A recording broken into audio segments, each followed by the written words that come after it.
Welcome to Sainted Bronies Discuss. Where the accents are funny, the accents are poor, or maybe the accents are just plain offensive. And the overdramatic actor is to my left. Oh, hello there. Send your talent scouts out here. I'm waiting, I want to go big, I want to go big. But yeah, as you may have as those of you who have been watching our videos, assuming there are people that watch our videos at this point in time. Our last episode ended on us saying that the next video, which is this one, is going to be about shipping. Oh, controversy. I point my finger of injustice at you. Somebody is going to die tonight. There's that overdramatic thing that Jamie just mentioned. And you are to my left. Hello. But yeah, as you can probably gather from that over-the-top little sequence, it is seriously controversial. It is a very touchy subject for a lot of people. Whether you're furious over it, you fawn over it, or just don't know what the fuck to think about it, there is no denying that it is a very prevalent part of most, stories in this fandom, or any fandom, really. Yes. But Bronies have shown us that they have an interesting way of throwing a bit of a curveball into that old formula.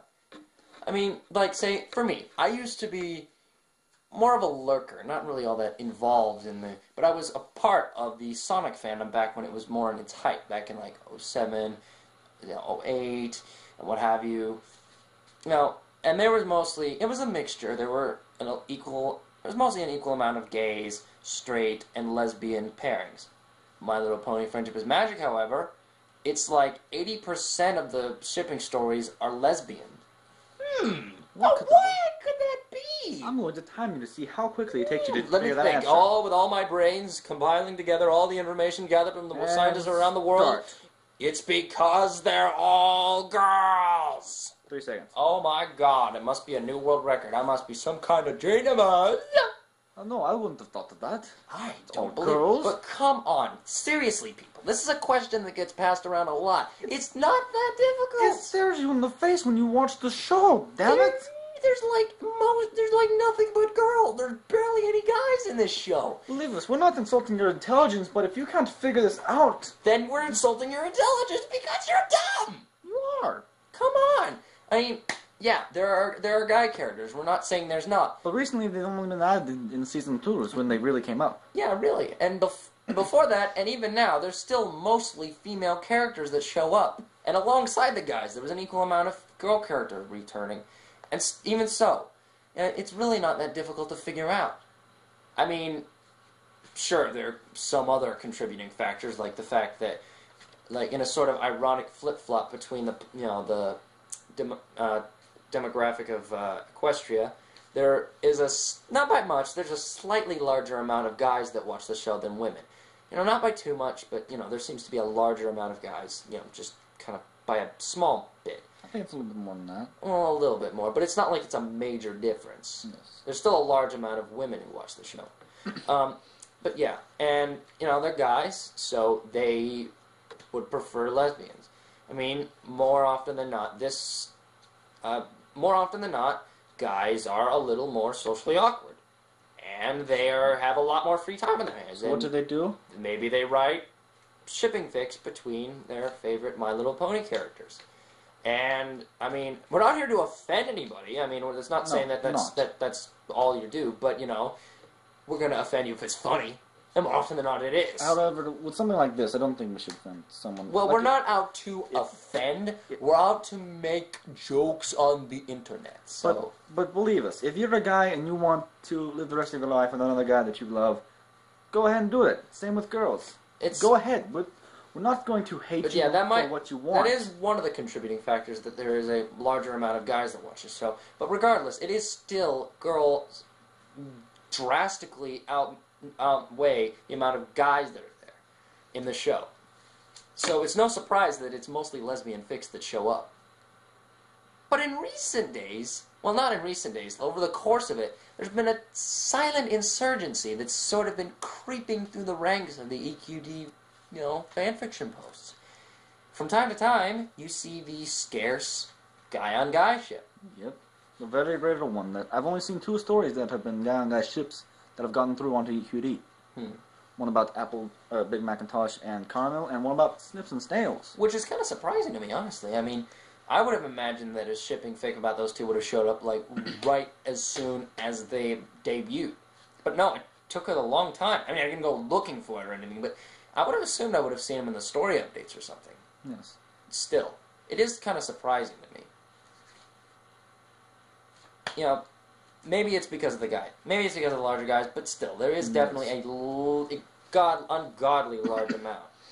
But, having said that, where do we park our boat in this brothel of romance and all that goodness? Oh, by the way, in case you don't know what shipping is and you're sitting here confused, oh, what? What's that mean? What's that mean? What basically, just replace the word with romance. It is basically a romance story. There's not much else to it. It's a romance story. That's basically love story, romance, whatever you want to call it. So yeah, where is our presence in this shipping thing? Can I start for this? Go ahead. You're the more prevalent fanfiction reader. Alright, yeah, it's true. I do tend to read more fanfiction. Oh, and by the way, I wasn't going to ask about it before, but seriously, what is up with the accent? What? You jelly? Is it like Scottish or Russian? Mother Russia, of my course. My worst one. Of course, the one that... Yeah, you're West Russian. It is. I honestly don't think it's Russian. Oh, well... I don't think it's Russian, even though I tried my hardest. Well, why don't we go ask the heavy? Nah. Just do your Scottish. Just do your Scottish. Alright, I'll do that. But where I stand is... I'm not against shippings, but I'm not a die-hard fan. It's not like the second I see the shipping, I'm like, oh, bookmark, got to read it later. No, I'm not like that. It doesn't have to be a shipping fic to pique my interest. It can be anything. It's all about what the story is about. I don't care what the picture is. I don't care what the title is. And on rare occasions, I don't care who the characters are. It's all about the plot. And shipping is definitely one of those ones that it's what the story is about that piques my interest. But I can set aside occasionally the fact that it's a kids show. It's a show made for little girls and little boys. That's the kind of show it is. It's made for younger than 7. For children. Yes.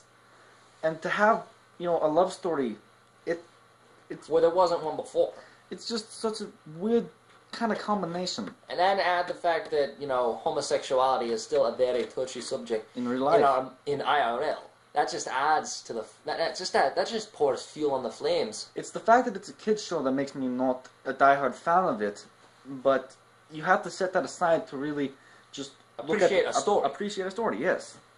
So I'm not against it, but I'm not for them. Yeah.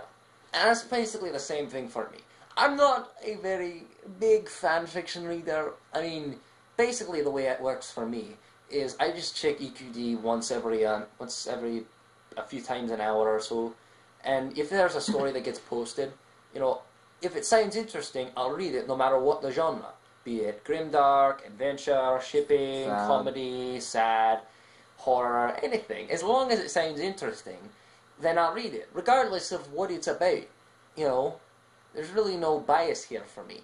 If it doesn't matter to me. As long as the synopsis, the story, the plot, it sounds interesting. Maybe even the header image. Maybe it doesn't even need a good synopsis. Maybe the header image, it looks cool. Maybe I'm like, okay, if this artist is willing to dedicate enough time to make this cool-looking picture, it must be somewhat significant. Maybe this, the blurb is pretty crap, but maybe the story is actually pretty cool. Then I'll bookmark it and I'll maybe read it later. Yeah.